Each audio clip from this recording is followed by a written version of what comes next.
নমস্কার বন্ধুরা, কিছুদিন আগেই শিক্ষা দপ্তরের তরফ থেকে একটি বিজ্ঞপ্তি প্রকাশ করে পিএফ এ আপ টু ডেট ইন্টারেস্ট দেওয়া, অর্থাৎ যে মাসে পিএফটা ট্রান্সফার হবে সেই মাসের আগের মাস পর্যন্ত ইন্টারেস্ট দেওয়ার একটি বিজ্ঞপ্তি প্রকাশ হয়েছে।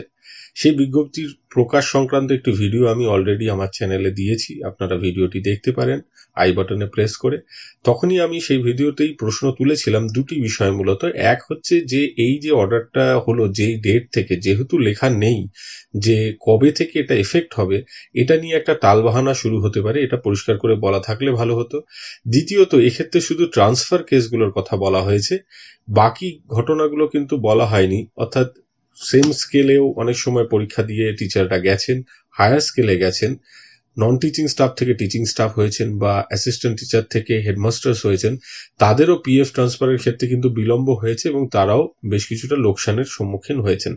তাদের ক্ষেত্রগুলো উল্লেখ করা নেই বলে অসুবিধা হবে বা হতে পারে বলে আমি আশঙ্কা প্রকাশ করেছিলাম আমার সেই ভিডিওতে। তো সেই আশঙ্কা কিছুটা যে সত্যি একদম অমূলক নয় সেই বিষয়টাই সামনে এসছে। All post graduate teachers welfare অ্যাসোসিয়েশনের তরফ থেকে তাদের সম্পাদক চন্দন গড়াই, তিনি কমিশনার অফ স্কুল এডুকেশন ডিপার্টমেন্টকে চিঠি দিয়েছেন। তার চিঠির মূল বক্তব্য সেটা হচ্ছে যে বেশ কিছু ডিআই ওই নোটিশের ভিত্তিতে কিন্তু আপ টু ডেট ইন্টারেস্ট দিচ্ছে না, এবং যারা পূর্বে এর ফলে লোকসানের সম্মুখীন হয়েছেন তাদের পিএফ ইন্টারেস্ট কিন্তু দেওয়া হচ্ছে না। বিভিন্ন জেলার ডিআইদের কাছ থেকে এরকম তথ্য উঠে আসছে।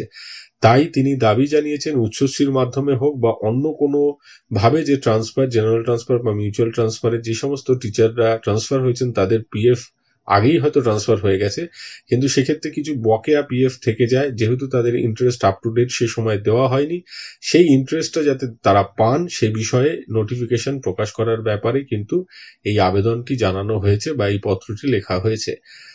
এবং সকল ডিআই অফিস যাতে এই বকেয়া ইন্টারেস্ট পেমেন্ট কার্যকরী করতে পারে সে বিষয়ে স্কুল শিক্ষা দপ্তরের সুনির্দিষ্ট যথাযথ নোটিশ অবিলম্বে প্রকাশ করতে হবে।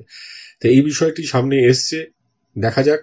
বিভিন্ন শিক্ষক সংগঠনের তরফ থেকে আবেদনের ভিত্তিতে মানবিকভাবে বিষয়টিকে দেখে, এবং এক্ষেত্রে তো কোনো ক্ষতির বিষয় ছিল না, টাকাটা থেকেই যায়, পুরোটাই ইন্টারেস্ট পাওয়া যায়, সেক্ষেত্রে টিচার কেন বঞ্চিত হবেন।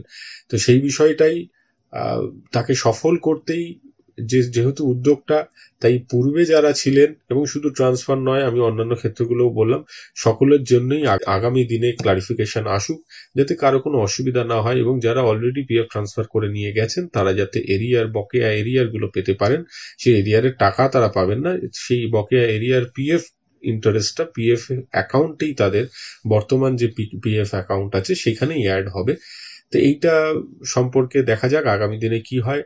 বিভিন্ন শিক্ষক সংগঠন এবং প্রধান শিক্ষক সংগঠনদের তরফ থেকেও যে বিভিন্ন দপ্তরে, শিক্ষা দপ্তরে যে আবেদন নিবেদন করা হয়েছিল সেই ধারা অব্যাহত রাখতে হবে। সুস্পষ্ট ক্লারিফিকেশন না পেলে কিন্তু সকলের যে উপকার সেটা ঘটবে না। আজকে এই পর্যন্ত, সকলে ভালো থাকবেন, সুস্থ থাকবেন, ধন্যবাদ।